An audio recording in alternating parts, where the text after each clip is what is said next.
Bonjour, c'est Cryptolyse. Aujourd'hui, on va parler du CRO, la crypto-monnaie de l'exchange Crypto.com et de la blockchain Chronos. Alors, Crypto.com, je vous en parle déjà depuis un certain temps. C'est un exchange qui est en tout cas très connu, notamment par ses cartes crypto ainsi que son application. Et c'est un exchange qui est excessivement populaire, notamment aux États-Unis, avec une campagne de communication qui est juste monumentale, avec justement un aspect marketing très très fort. Alors, on va parler des deux choses. Déjà, dans un premier temps, d'un point de vue fondamental de la partie exchange, et ensuite de la partie, bien évidemment, Chronos, même si ça va être assez rapide sur ce côté-là. Alors, au niveau de Crypto.com, ce qu'il faut comprendre, c'est que c'est un exchange qui est donc très très populaire aux États-Unis, mais un peu partout par plusieurs choses, notamment par leur carte Visa avec pas mal de cashback, même s'il y a eu quand même une transformation dernièrement. À côté, c'est un exchange qui offre quand même pas mal de fonctionnalités que l'on retrouve sur beaucoup d'autres exchanges, avec derrière du earning. Alors attention, les taux sont à fluctuer avec une forme de CRO. En fait, on doit stacker du CRO pour libérer la totalité des taux. Mais bon, il y a d'autres moyens de faire ça en CeFi beaucoup plus simplement et beaucoup mieux d'ordre général. Donc je préconise pas forcément de stacker sur crypto.com, mais plutôt par exemple sur Midas ou des choses comme ça. Ça peut être intéressant. D'ordre général, pour crypto.com, nous avons ici les cartes, donc qui sont très connues, parce qu'à l'heure actuelle, ça faisait partie, et d'ailleurs c'est la discussion qu'on va avoir tout à l'heure, mais ça faisait partie des meilleures cartes crypto qui existaient à l'heure actuelle, avec notamment du cashback sans CRO stake, avec la Midnight Blue, mais on avait la Ruby Steel et la Jade et Indigo qui étaient très bien, avec des paliers qui étaient quand même corrects sur 350 et 3500 euros en CRO stackés pour pouvoir avoir 2 et 3% de cashback, à savoir qu'on a beaucoup d'autres avantages, comme par exemple la possibilité d'avoir Spotify remboursé en CRO, Netflix remboursé en CRO, et sur les deux autres grosses cartes qui sont la Frost et l'Obsidian, il y avait beaucoup d'autres avantages, comme par exemple des accès à des lounges ou des choses comme ça. Mais ça, c'est un petit peu changé dernièrement. On a les derniers taux qui ont été revisités, avec notamment la Ruby Steel qui a 1% maintenant, avec du CRO stake. On a la Royal Indigo qui a 2, et ensuite à 3 et 5. Donc le cashback a été quand même vraiment coupé à la tronçonneuse. Et du coup, il y a d'autres choses qui sont rentrées dedans. La première, c'est qu'on a une limitation du nombre de cashback que l'on peut avoir. Ici, c'est 50 euros. Ici, c'est 25. Après, il n'y a pas de limitation dans les grosses. Mais il y a aussi autre chose qui rentre en compte, c'est les rewards de staking. C'est-à-dire que le fait de pouvoir stacker du CRO et d'avoir des avantages en plus, c'était le gros plus de la carte crypto.com. C'est-à-dire qu'on gagnait des APY sur nos CRO qu'on stackait. Donc on était rentable, et à côté on avait accès à une carte de crédit de dépenses sur justement de la crypto, et que derrière justement on pouvait avoir du cashback dessus. Au départ ils étaient partis sur le fait de le couper totalement, ils sont revenus un petit peu derrière, et il y a 4% et 8% qui sont donnés maintenant, 4% pour le Royal Indigo, 0 pour les autres, et 8% ici sur l'Obsidian et la Frost. Et là ici, tout simplement pour redynamiser un petit peu ça. Alors il y a toute une explication qui est comme quoi ça a été fait consciemment, cette annonce, en 2 temps, voire 3 temps, pour tout simplement faire passer la pilule. Après, il est vrai que à l'heure actuelle, on n'oublie pas Crypto.com, gros exchange, qui a terminé en fait globalement son achat d'utilisateurs, parce que c'est le principe, c'est une offre d'appel qui permet d'attirer les gens directement, avec notamment toute leur schématique de partenariat qui a été mise en place, et ils ont terminé en fait globalement d'avoir suffisamment d'utilisateurs et de fonds pour pouvoir continuer leur déploiement. Et ce qui est intéressant de voir, c'est que je pense qu'on reverra prochainement, alors, tout est relatif la notion de prochainement, mais sous peu en tout cas, les rewards qui vont réaugmenter en fonction du marché. C'est-à-dire que si on a un marché qui recommence à réaccélérer, avec un besoin d'aller chercher des nouveaux consommateurs, on reverra en fait les rewards en remonter au fur et à mesure, et ça me paraît tout à fait logique, parce que c'est leur principe, de mise en place globalement de séduction de nouveaux consommateurs. Alors, On va parler aussi de Chronos, donc la blockchain sur laquelle le CRO fonctionne. Chronos qui est en bêta, donc c'est le mainnet qui est en bêta live. Il y a quelques applications, nous avons notamment une EVM support. On a un environnement qui est plutôt intéressant, mais qui reste encore sous-coté par rapport au reste.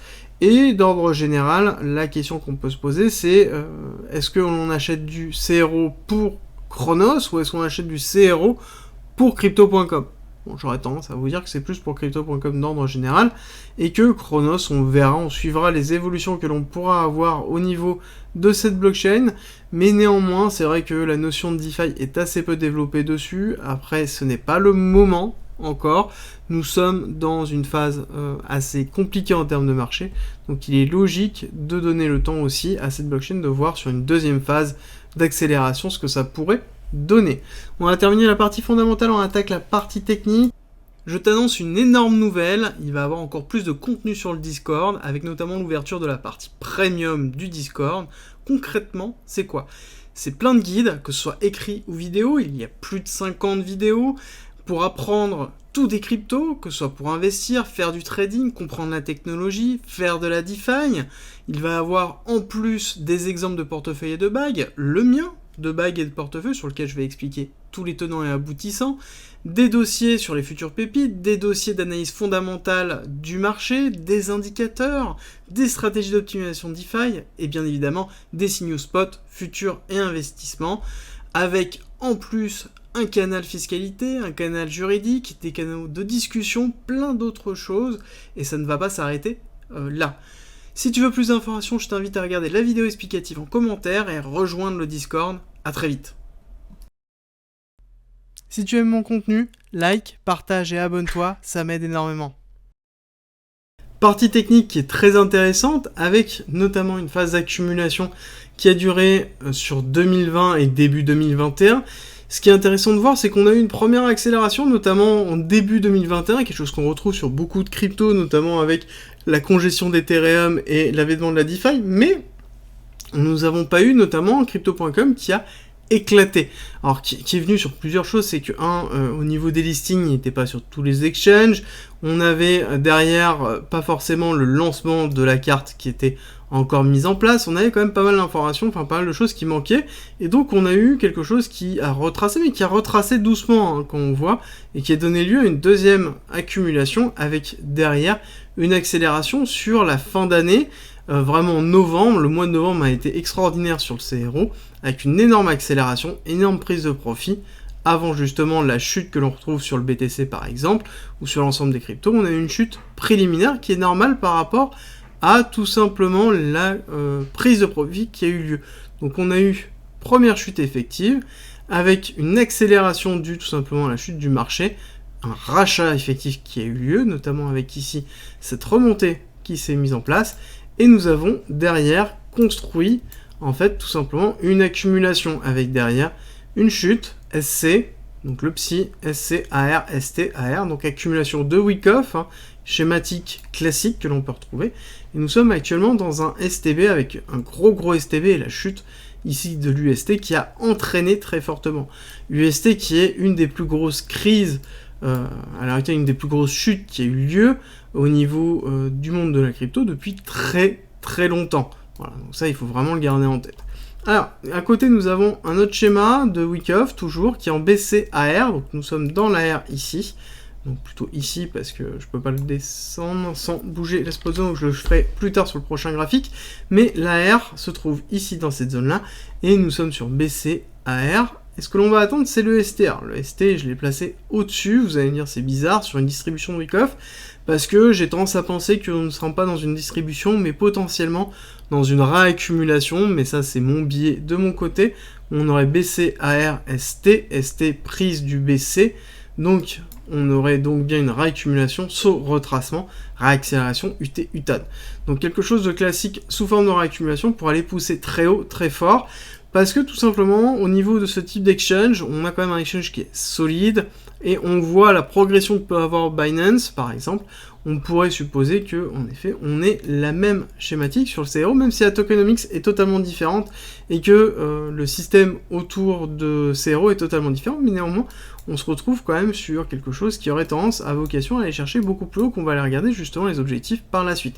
Donc ce qui est intéressant de voir, c'est que nous avons bien Psy, SC, AR, ST, AR, STB. Ce que l'on peut attendre, c'est un retracement pour aller chercher notamment ici un petit break-off structure et les liquidités qui sont au niveau de 0,3 pour aller potentiellement faire un spring, donc une réaccélération baissière et aller chercher plus bas. Aller chercher plus bas, oui, jusqu'où? C'est un petit peu la question qu'on peut se poser. On a quand même des clusters de liquidités qui sont très forts. Hein. À des zones, nous avons ici, avant la réaccélération très forte qui se trouve à 0,14. Et pareil, nous avons un autre qui est encore plus bas, qui se trouve à 0,098, qui est globalement le retest avant le départ. Donc nous avons ici la fin d'accumulation qui a eu lieu, le STB hop retest, enfin SC STB spring retest départ. Donc là on a une grosse zone de liquidité qui se trouve ici. Alors nous avons quand même un objectif, on le garde en tête, qui est l'objectif de la chute. Hein. Si on regarde ici cette chute en A, B, C, admettons, donc si on reporte en fait l'extension de cette chute effective par rapport au retracement qui est effectué, nous avons du 1 point qui se trouve à 0,06. Hein. Il faut vraiment le garder, je vous l'ai expliqué depuis très longtemps que ça c'est un niveau qui est très bas, qui nous casse justement la prise de liquidité là, qui pourrait être logique sur sur globalement une accélération des marchés, des indices notamment baissiers, pour aller tout simplement récupérer ce niveau-là. Il est évident que si nous avons un marché américain qui retrace violemment, nous allons avoir forcément le monde des cryptos qui va retracer violemment, et donc derrière aller chercher cette zone ici basse. Hein. Et ce qui sera en même temps logique et serein par rapport à l'accélération que l'on a eue, on aurait justement quelque chose, ici nous avons un retracement, où on irait chercher hop, une zone assez basse du retracement pour aller récupérer l'équité, et ensuite repartir, faire vague 1, vague 2 héliotiste, et repartir assez haut, on va aller retracer un petit peu plus bas pour avoir un petit peu plus de marge. On aurait cette vague 3 avec un objectif de 1,618 qui serait notamment, hop, ici à, on va décaler un tout petit peu pour mieux voir, à 1,6, donc voir du CRO potentiellement sur un prochain bull run à 1,6$, ça me paraît tout à fait logique.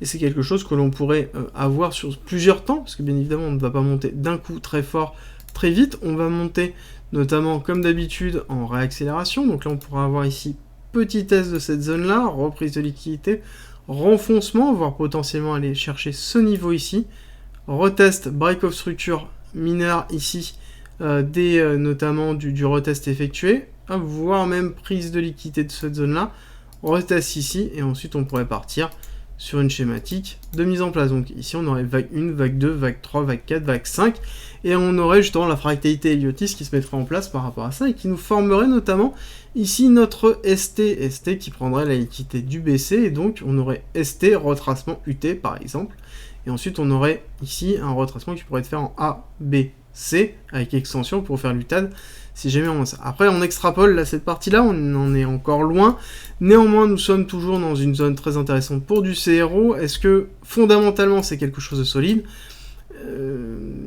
C'est difficilement d'être plus solide qu'un exchange à l'heure actuelle, parce que tout simplement dans le monde des crypto-monnaies, il faut qu'il y ait des transferts fiat crypto, tant que ce n'est pas changé.